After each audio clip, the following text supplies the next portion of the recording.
Tracy. Today I want to talk to you about a book selection. Like I did a book haul at Browser's Bookshop in Olympia. Check it out if you're over there. And I originally went there to get a bunch of books that I've been wanting to read, that people told me that I should be reading. But instead, I found a staff pick that I decided that I wanted to just pick up whatever they told me to read and read it. So their name is Alex. And I originally, when I was looking at staff picks, this is why I chose Alex. So Iron Widow is one of the reasons I chose Alex, because Alex also suggested Iron Widow, and last time I was at Browser's Bookstore, my husband got me Iron Widow as a gift, and he surprised me. Like, while I was looking at other books, he bought this book for me. So one of three reasons why I chose Alex, well, it is 4 reasons, but 3 books that Alex suggested kind of align with the reason why I chose Alex's staff picks. So the first one's Iron Widow. I've already read this because my husband picked it out for me. It's a phenomenal book.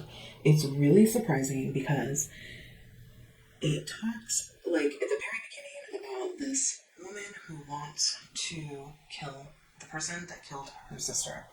And I thought that's what the whole book was going to be about, but she does it. And there's like still 300 pages in the book. So what's happening? And it's a really incredible book because it's about really how women were just suppressed by their government. In Iron Widow, they were always told that men were better and men had higher chi, and chi is what helps them in their war against the Hundans. And whoever has the highest chi is the best, and men always have the highest chi, so men are always the best. And it's about her discovering all the lies the government told her. And in that, it does something that no one has ever done in any book I've ever read in a love triangle, and I'm very excited about it, but I'm not going to tell you. So read it and find out what I've been waiting for years for someone to do, and she does it. It is by, I don't know how to say her name, Xiran Jay Zhao. And the coolest thing is, well, it's not the coolest, but it's really awesome. Look at her photo. She's so cute in her little cow outfit. So that's also really cool, and I didn't notice till halfway in, and now I'm like, why had I never picked up this book before? That's silly. So anyway, one of Alex's picks, one of the reasons that I chose Alex of all of the staff picks for the books, is Iron Widow. The next book I want to talk about, and the reason that I picked it, is because another one of the books Alex suggested is On Earth We're Briefly Gorgeous by Ocean Vuong.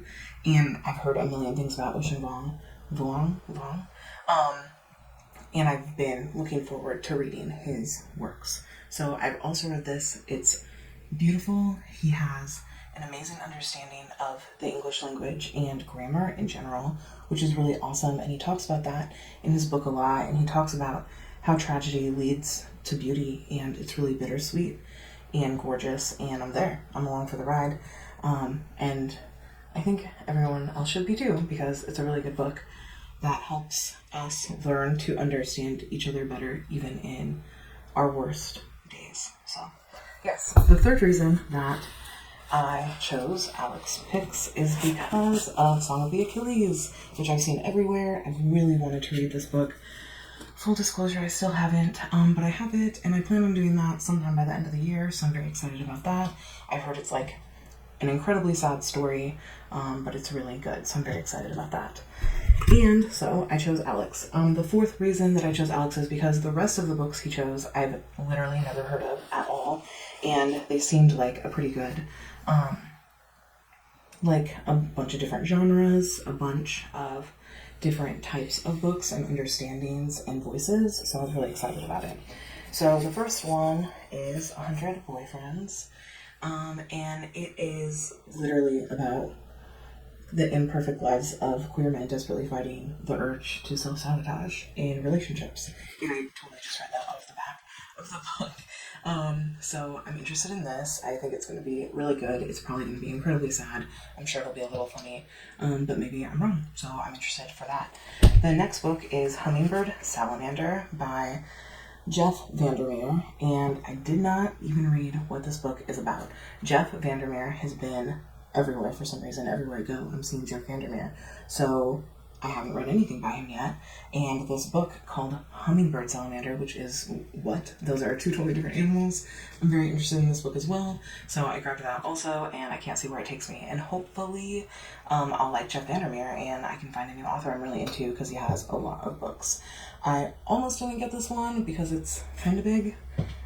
It's not that big, probably, but I feel like just anything over 400 pages is crazy, and yeah, it's not that big. It's only 349, so I got this. Yeah, not bad. So I'm excited for Hummingbird Salamander, and hopefully to see if I like a new author, so that's really cool too. The next book is gorgeous. Everything about it I love.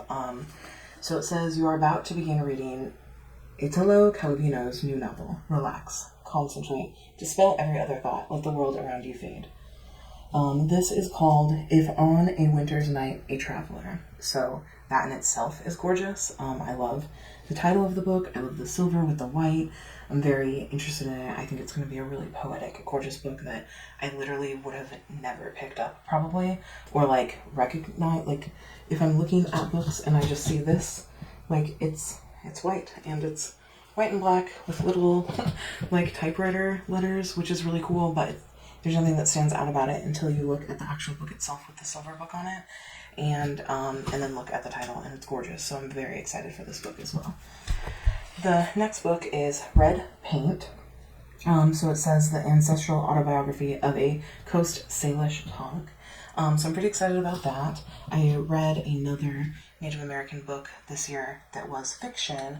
So I'm excited to read this nonfiction book about just like the modernity of Native Americans bringing their culture into where it is now, and how they become diverse. Like they're very diverse now with everything that's going on, but they still hold true to their roots, and I'm very excited to read about that.